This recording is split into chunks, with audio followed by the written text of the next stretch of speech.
wish someone else could also be here to speak tonight. But I'll reflect on that in a few minutes. Okay. This is the third time I'll be saying a few words at my child's wedding rehearsal dinner. For Dina and Greg's rehearsal dinners, I probably made a couple of statements that some would say were, I wrote this down, redundant, sarcastic, exaggerated, or even inappropriate. So for Karen's, I thought about it very carefully. And I said, why stop now? Okay. By the way, I believe in the old axiom, never let the truth get in the way of a good story. So with that, let me start. Let me start with Karen, ladies first. You know, Karen, I've been wanting to talk to you, it seems like for the last year or two. But every time I want to talk to you, it's like, Dad, I'm busy now, I'll talk to you later. Well, now is later. You sit there and you listen. All right? Karen, the only child who never gave me any problems. Oh! Well, let me talk about Karen. She was always full of surprises. I thought, like there was a time when I had given her a Geoprism automobile, and she brought it back, and there was a dent on top of the hood. I said, how does a dent go on top of the hood? The people responsible. Wait. Don't steal my thunder. You listen now.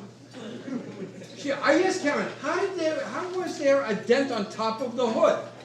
And she said, I don't know. Blah, blah, blah, blah. She didn't know. I couldn't figure it out. But guess what? A few days later, I saw a photograph of Karen's friend standing on the hood of the car. You thought what a photo op. Karen, you thought I forgot about that.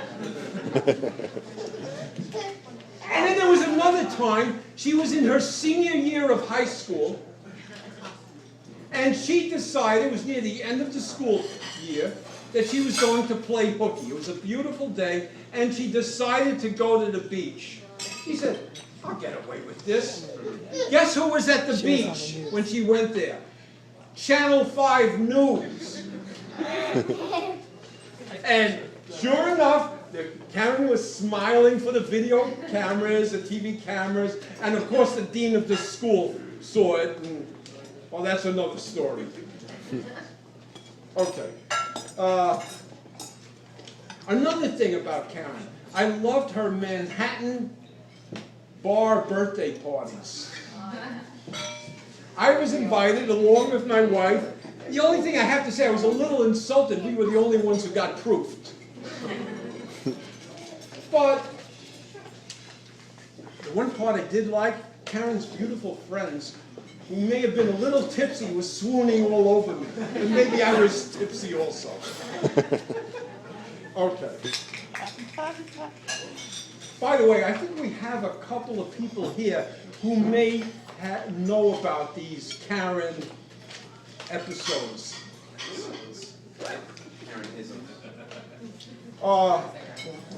As a little girl, I have to say, Karen, on family car trips, she'd sit in the back with her sister, and they were singing Frank Sinatra and Four Seasons songs. And she always was good. She packed snacks for the family. It seemed that she always seemed to get the lion's share of the snacks, but that's another story.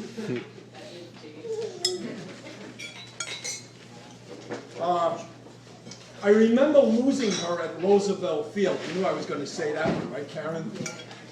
Yeah, I lost her at Roosevelt Field. She was about 5 years old. We went to security over the PA system. Karen Pappas, please report to security. She was 5 years old. Give me a break. Well, we found her thank God.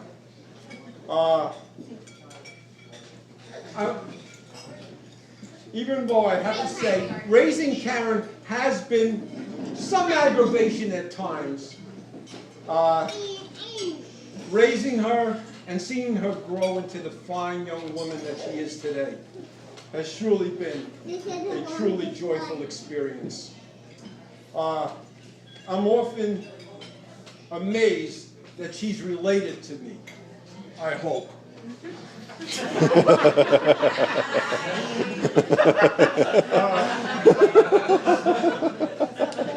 I guess Bob was. Okay. I may be prejudiced, but she's probably the most fun person I know. I remember Dina and Greg once confronting me with the difficult question, who is your favorite child? I said, I'll get them. Karen! Dog!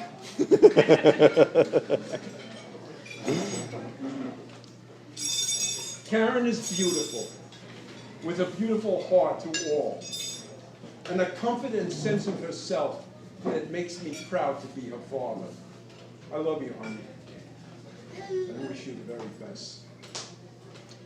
Now let me talk about Kevin. Yes. You thought I was going to forget about you, right? Okay. When I heard Karen was going out with Kevin, I heard he was a fireman. And stereotypically, I thought about the TV character Tommy Gavin on the show Rescue Me. Now he has...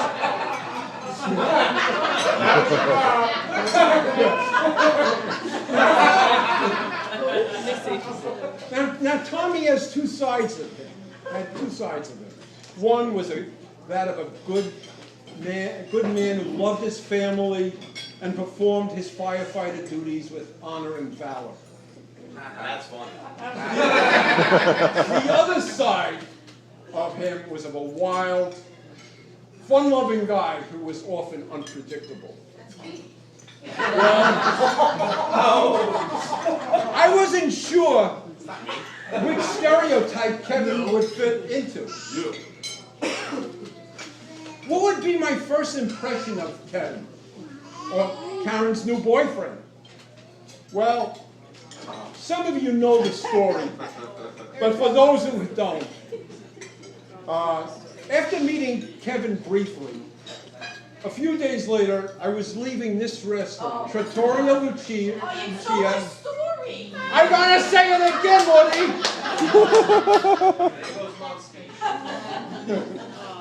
We were leaving Trattoria Lucia, the home of the Baccari Pizza, by the way, with my wife, and I see Kevin walking out of the restaurant with an attractive blonde. Several thoughts flashed into my head, mostly in Greek. I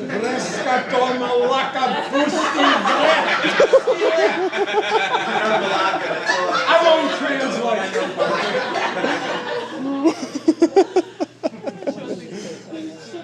Anyway, I stared at him. He stared back at me like, hey, what's your problem? Am I supposed to know